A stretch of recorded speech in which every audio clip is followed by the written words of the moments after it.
Assalamualaikum warahmatullahi wabarakatuh. Perkenalkan, nama saya Alfa Rohani. Saya dari S1 Keperawatan Stikes Cirebon.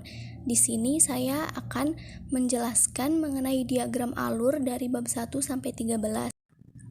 Berikut ini merupakan diagram alur dari bab 1 sampai ke 13. Bab yang pertama yaitu hakikat pendidikan kewarganegaraan dalam mengembangkan kemampuan utuh sarjana atau profesional. Kesimpulan dari bab ini yaitu pendidikan kewarganegaraan sangat penting karena untuk menciptakan warga negara yang berkarakter sesuai dengan nilai Pancasila. Contohnya bergotong royong, musyawarah, mufakat. Bab yang kedua yaitu berjudul Esensi dan Urgensi Identitas Nasional sebagai salah satu determinan pembangunan bangsa dan karakter. Kesimpulan dari bab ini yaitu warga negara harus mempunyai identitas nasional agar dapat membedakan dari bangsa lain. Misalnya ketika di luar negeri dan kita memakai batik, itu bisa menjadi salah satu tanda bahwa kita orang Indonesia, dan itu merupakan salah satu identitas nasional dari segi kebudayaan. Kemudian bab 3 yang berjudul Esensi dan Urgensi Konstitusi dalam Kehidupan Berbangsa dan Bernegara. Kesimpulan dari bab 3 ini yaitu konstitusi sangat penting karena dijadikan sebagai alat untuk membatasi kekuasaan pemerintah, juga dijadikan sebagai pedoman dalam kehidupan berbangsa dan bernegara. Misalnya dalam penggunaan sosmed itu diatur dalam Undang-Undang ITE. Selanjutnya yaitu ada bab 4 yang berjudul Sumber Historis, Sosiologis, dan Politik tentang Konstitusi dalam Kehidupan Berbangsa dan Bernegara. Kesimpulan dari bab ini yaitu pada era Hobbes, sistem monarki dijadikan sebagai sistem pemerintahan di negaranya. Akibatnya rakyat menderita karena raja bersikap sewenang-wenang.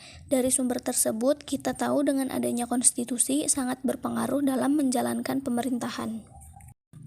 Selanjutnya yaitu bab 5 dengan judul Konsep dan Urgensi Harmoni Hak dan Kewajiban Negara dan Warga Negara.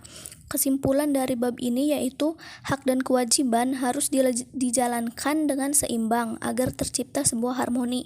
Mengenai hak atau kewajiban yang dilaksanakan terlebih dahulu itu tergantung prioritas dari masing-masing individu. Misalnya, seseorang ingin mendapatkan upah, maka seseorang tersebut harus melakukan kewajibannya terlebih dahulu, yaitu melaksanakan pekerjaannya. Selanjutnya yaitu bab 6 yang berjudul Sumber Historis, Sosiologis, dan Politik tentang Harmoni Hak dan Kewajiban Negara dan Warga Negara. Kesimpulan dari bab ini yaitu hak dan kewajiban muncul dari berbagai sumber. Dari sumber-sumber tersebut kita paham bahwa hak dan kewajiban sangat penting demi kesejahteraan dan keamanan warga negara dan negaranya. Bab yang ketujuh yaitu Demokrasi Pancasila. Kesimpulan dari bab ini yaitu demokrasi Pancasila ini sangat cocok dengan Indonesia karena sesuai dengan nilai-nilai ideologi Pancasila yang menjadi pedoman masyarakat dalam kehidupan berbangsa dan bernegara. Selanjutnya yaitu bab 8 dengan judul Implementasi Demokrasi dari beberapa negara di dunia. Kesimpulannya yaitu penerapan demokrasi dari beberapa negara itu berbeda sesuai dengan ideologinya atau sistem pemerintahannya.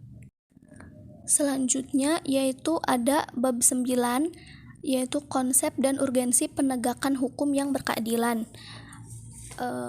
Kesimpulan dari bab ini yaitu penegakan hukum penting dalam kehidupan berbangsa dan bernegara untuk menjaga keadilan dan keamanan warga negara serta pemerintahan. Selanjutnya yaitu bab 10 dengan judul Konsep dan Urgensi Wawasan Nusantara.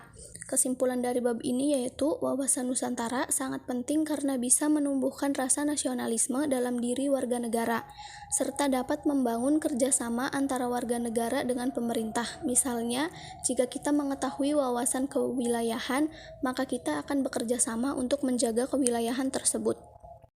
Selanjutnya yaitu bab 11 dengan judul Konsep dan Urgensi Ketahanan Nasional dan Bela Negara. Kesimpulan dari bab ini yaitu bela negara sangat penting untuk menjaga ketahanan nasional karena dengan bela negara kita dapat menjaga identitas dan integritas bangsa dan negara. Selanjutnya yaitu bab ke-12 Urgensi dan Tantangan Ketahanan Nasional dan Bela Negara. Kesimpulan dari bab ini yaitu bentuk bela negara tidak hanya bersifat militer tetapi juga non-militer dengan cara meningkatkan kesadaran warga negara atas pentingnya menjaga keutuhan bangsa. Bab yang terakhir yaitu bab 13 dengan judul anti korupsi. Kesimpulan dari bab ini adalah pentingnya menanamkan karakter anti korupsi sejak dini untuk mencegah tindakan korupsi yang akan datang dengan salah satu caranya yaitu pendidikan anti korupsi serta pembentukan KPK untuk memberantas korupsi yang sudah terjadi. Sekian penjelasan dari saya, kurang lebihnya mohon maaf. Terima kasih. Wassalamualaikum warahmatullahi wabarakatuh.